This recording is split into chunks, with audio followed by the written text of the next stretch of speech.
سبح لله ما في السماوات والأرض وهو العزيز الحكيم.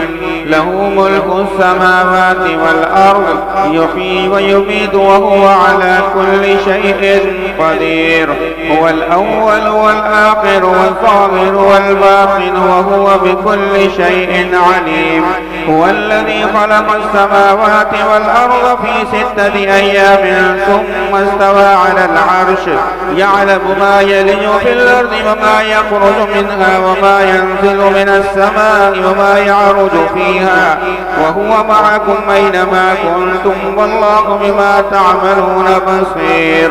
له ملك السماوات والأرض وإلى الله ترجع الأمور.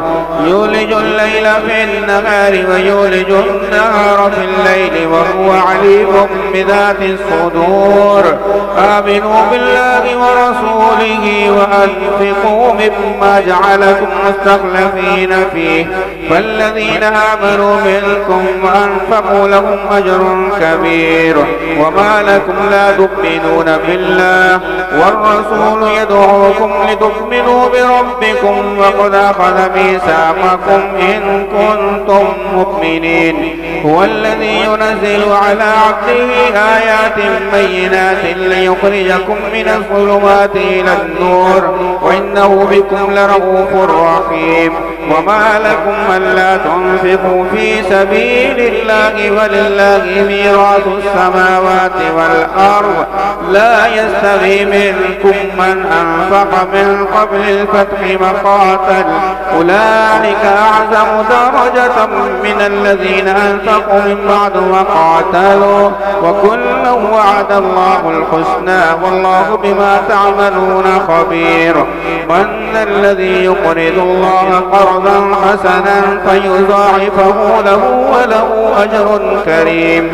يوم ترى المؤمنين والمؤمنات يسعى نورهم بين أيديهم وبأيمانهم بشراكم اليوم جنات تجري من تحتها الأنهار خالدين فيها ذلك هو الفوز العظيم.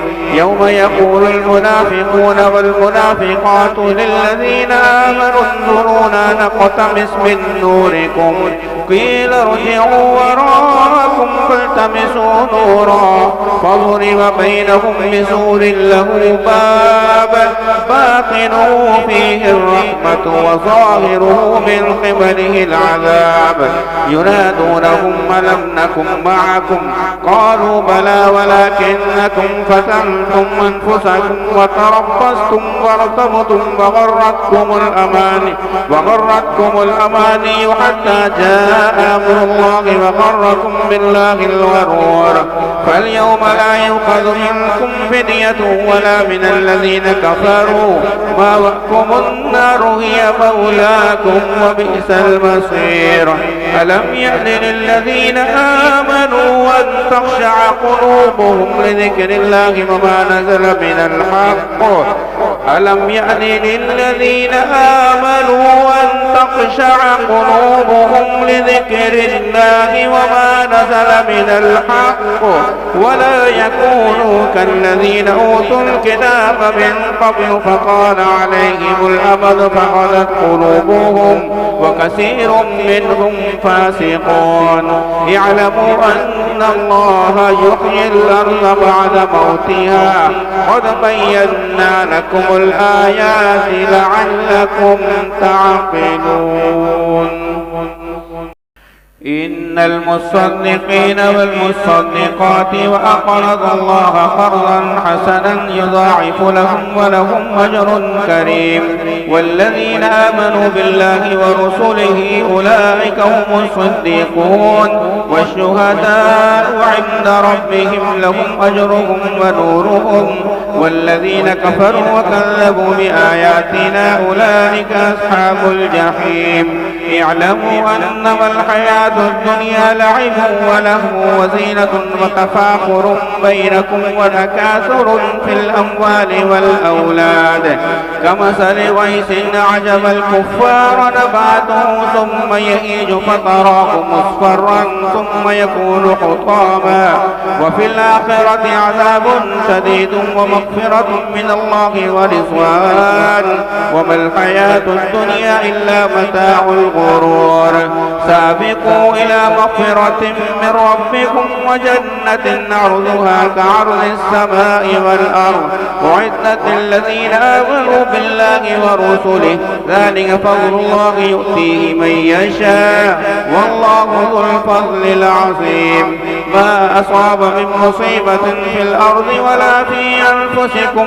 إلا في كتاب من قبل أن نبرأها إن ذلك على الله يسير لكي لا تأسوا على ما فاتكم ولا تفرحوا بما آتاكم والله لا يحب كل مختال فخور الذين يبخلون ويأمرون الناس بالبخل ومن يتول فإن الله هو الغني الحميد لقد أرسلنا رسلنا بالبينات وأنزلنا معهم الكتاب والميزان ليقوم الناس بالقسط وأنزلنا الحديد فيه بأس شديد ومنافع للناس وليعلم الله من ينصره ورسله بالغيب إن الله قوي عزيز ولقد أرسلنا نوحا وإبراهيم وجعلنا في ذريتهما النبوة والكتاب فمنهم مهتد وكثير منهم فاسقون ثم قفينا على آثارهم برسلنا وقفينا بعيسى ابن مريم وآتيناه الإنجيل وجعلنا في قلوب الذين اتبعوه رأفة ورحمة ورهبانية ابتدعوها ما كتبناها عليهم إلا ابتغاء رضوان الله فما رعوا حق رعايتها فآتينا الذين آمنوا منهم أجرهم وكثير منهم فاسقون يا أيها الذين آمنوا اتقوا الله وآمنوا برسوله يؤتكم كفلين من رحمته ويجعل لكم نورا تمشون به ويغفر لكم والله غفور رحيم لئلا يعلم أهل الكتاب ألا يقدرون على شيء من فضل الله وأن الفضل بيد الله يؤتيه من يشاء والله ذو الفضل العظيم